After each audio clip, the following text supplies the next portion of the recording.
دو طرح کے فتنے پیدا ہوئے ہیں.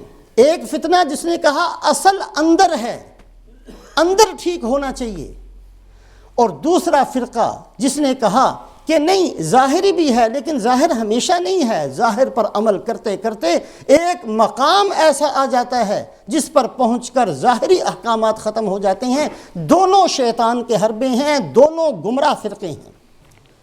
آج بھی بہت سے بندے، بڑے پڑھے لکھے بندے یہ بات کہہ دیا کرتے ہیں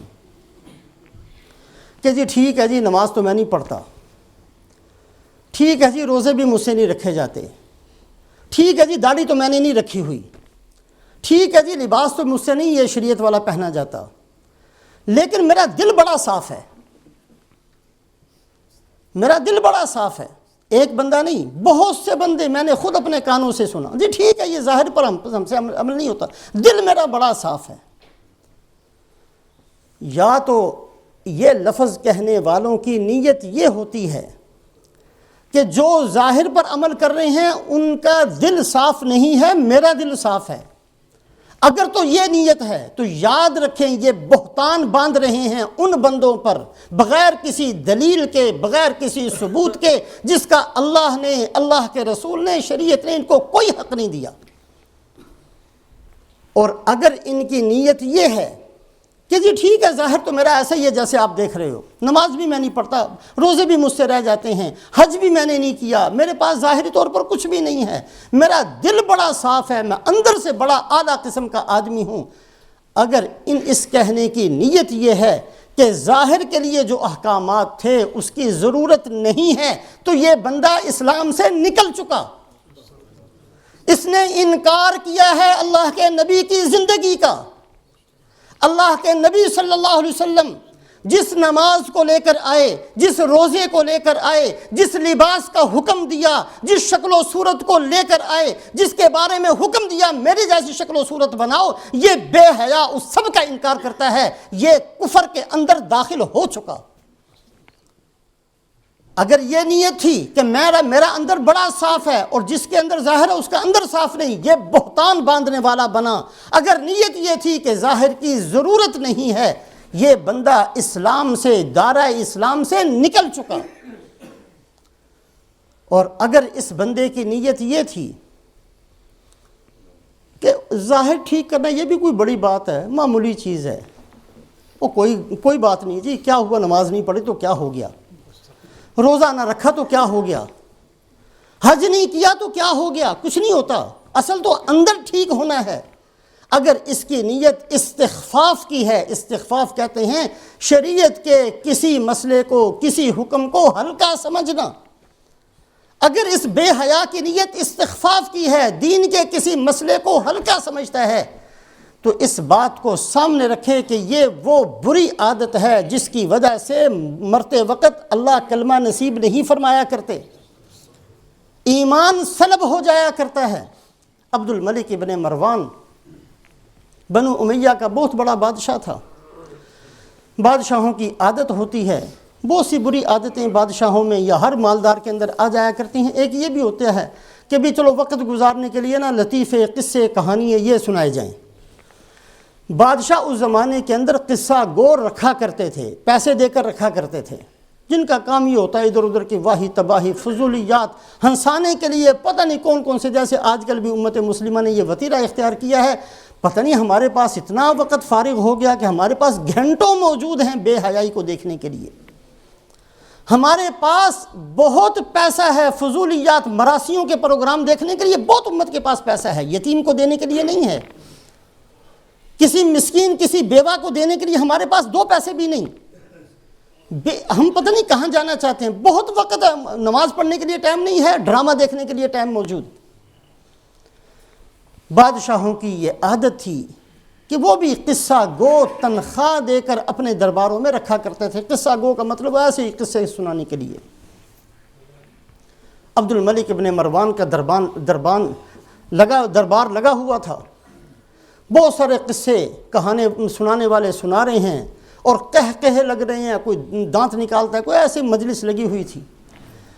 ایک آدمی کو دیکھا کہ ایک کونے میں سر جھکا کے بڑا افسردہ سا بیٹھا ہوا ہے، بڑا غمگین بیٹھا ہوا ہے. عبد الملک کہنے لگا، او بھائی تجھے کیا ہوا کہ تو سر جھکا کر نیچے بیٹھا ہوا ہے؟ اگر تو کوئی قصہ نہیں سنانا چاہتا نہ سنا، کم سے کم اس مذاق میں، اس ہنسی کھیل میں ہمارے ساتھ شریک ہو جا۔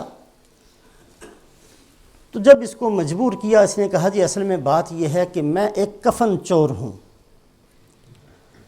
میری عادت یہ تھی، قبرستان میں رہتا تھا، جب دیکھا کہ لوگ آئے ہیں، کسی مردے کو دفن کیا ہے، فوری طور پر تازہ تازہ قبر کو کھولا، اس کا کفن نکالا، اس کو میں جا کر بیچ دیا کرتا۔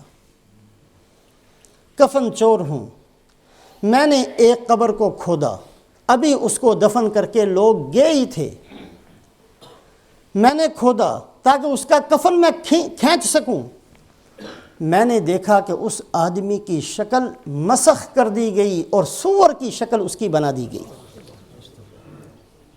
میں نے قبر کو ویسی مٹی ڈالی، نکلنے لگا تو اس کے اندر سے آواز آئی، اور پوچھتے جو جاؤ اس کا قصور کیا ہے؟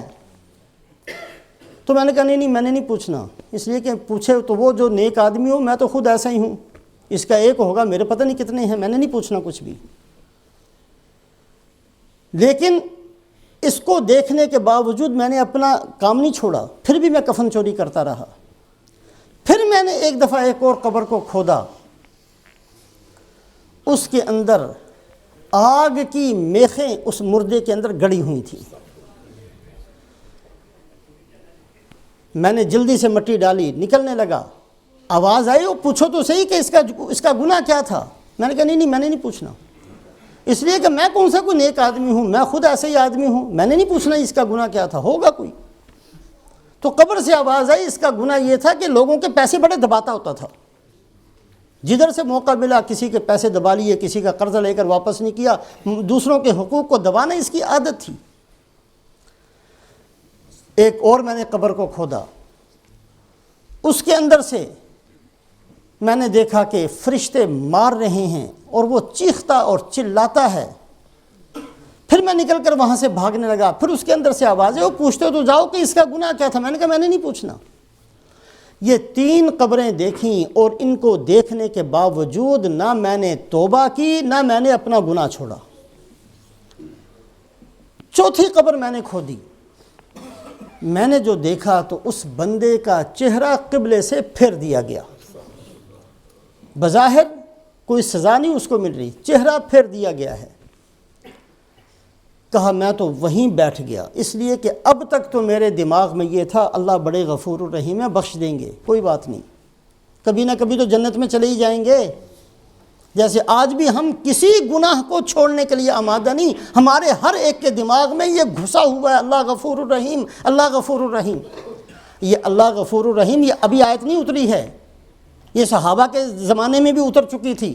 اس آیت شریفہ کو صدیق اکبر نے بھی بہت دفعہ پڑھا تھا، اس آیت شریفہ کو عشرہ مبشرہ نے بھی پڑھا تھا، ان صحابہ نے بھی پڑھا جن کو اللہ کے نبی نے کہا یہ جنتی ہیں، پھر بھی وہ روتے رہے۔ حالانکہ اللہ کے نبی نے بشارت بھی دے دی، آیت بھی اللہ غفور الرحیم ہے بہت دفعہ پڑھ چکے، پھر بھی اپنی زندگییں اس طریقے سے گزاری ہیں کہ ہر حالت میں ہر رات کو روتے تھے۔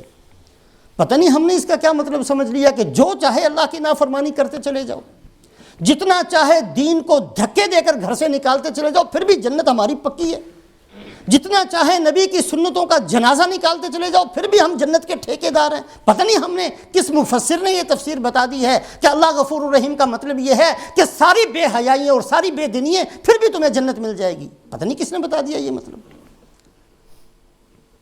تو وہ کہتا ہے کہ میں اب تک تو یہی سوچتا تھا کہ اللہ بڑے غفور الرحیم ہے، میں اتنا کچھ دیکھنے کے باوجود نہ توبہ کی نہ اپنے کام کو چھوڑا، لیکن جب میں نے یہ دیکھا کہ قبلہ ہی بدل دیا گیا، قبلے سے چہرہ ہی بدل دیا گیا، اب مجھے ایک دم میرے دماغ میں یہ بات آئی کہ یہ تو وہ گناہ ہے جس گناہ کی وجہ سے بندہ قبلے والوں میں سے شمار نہیں ہوتا، اسلام کی لسٹ میں سے نکال دیا جاتا ہے، مسلمانوں کی فہرست میں سے نکال دیا جاتا ہے۔ اب ایک دم میں وہیں بیٹھ گیا، میں باہر نہیں نکلا، اور میں نے رونا شروع کیا کہ مجھے بتایا جائے اس کا گناہ کیا تھا۔ پہلے تو آواز آ رہی تھی کہ پوچھو تو صحیح اس کا گناہ کیا ہے، لیکن اس قبر کے اندر آواز نہیں آئی، میں نے خود یہ کہا کہ مجھے بتایا جائے اس کا گناہ کیا تھا۔ جب بار بار میں نے یہ کہا تو آواز آئی کہ اس کا گناہ صرف یہ تھا کہ یہ دین کی باتوں کو بہت معمولی سمجھتا تھا، ہلکا سمجھتا تھا، اس کے نزدیک کوئی اہمیت ہی نہیں تھی۔ 1,24,000 نبی آ کر ایک شکل و صورت ہمارے سامنے رکھ کر گئے، یا تو کوئی ثابت کرے 1,24,000 نبیوں میں سے ایک نبی بھی بغیر داڑھی کے تھا، کوئی بتائے اس بات کو، کوئی ثابت کر کے دکھائے۔ 1,24,000 نبیوں میں سے کسی نبی کا لباس یہ سنت والا نہیں تھا، کوئی ثابت کر کے دکھائے۔ 1,24,000 نبیوں کی زندگی ہمارے نزدیک معمولی بات ہے۔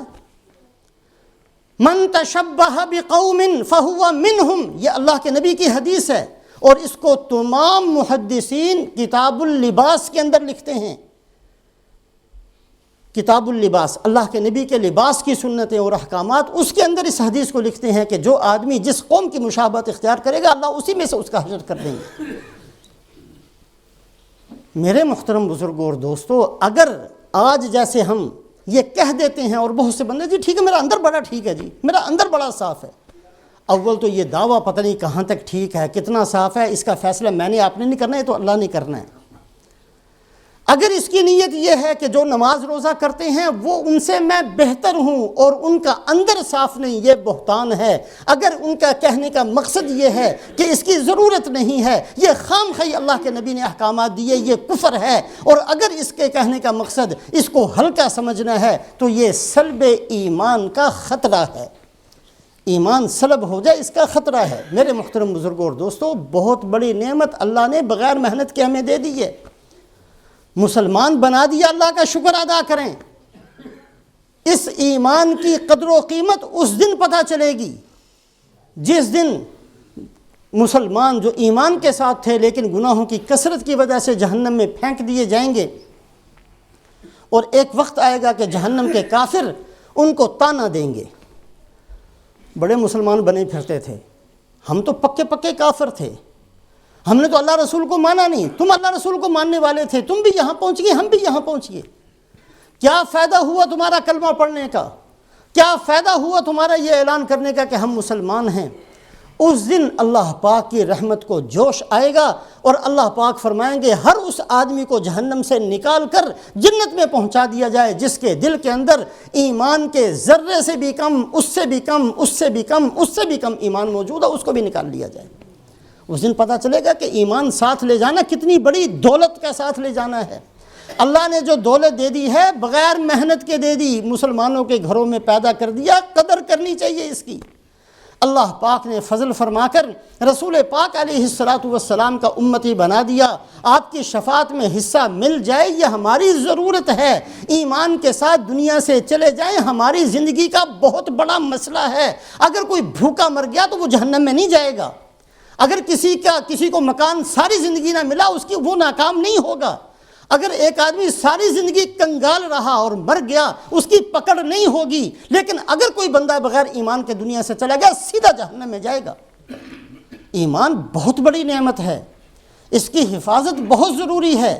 ایمان کا مذاق اڑانا اس کو چھوڑ دینا چاہیے، اور اپنے آپ کو جو بہت ہم کہہ دیتے ہیں ہمارا اندر سے بڑا صاف ہے، یہ بکواس بند کر دینی چاہیے۔ ہم نہیں اس کا فیصلہ کر سکتے اندر بڑا صاف ہے، یہ دین کی ان باتوں کا ان کو ہلکا سمجھنا ہے جو ظاہری دین ہے، نماز ہے، روزہ ہے، زکوٰۃ ہے، حج ہے، لباس ہے، ظاہری شکل و صورت ہے، یہ اللہ کے نبی نے سکھائی ہے، صحابہ نے اس پر عمل کیا ہے، صلحاء نے اس کو اختیار کیا ہے، سینہ بسینہ ہم تک پہنچی ہے۔ یہ سارے کا سارا ظاہر بنائیں گے، اللہ اندر بھی صورت کو پیدا کر دیں گے۔ اللہ مجھے اور آپ کو عمل کی توفیق نصیب فرمائے۔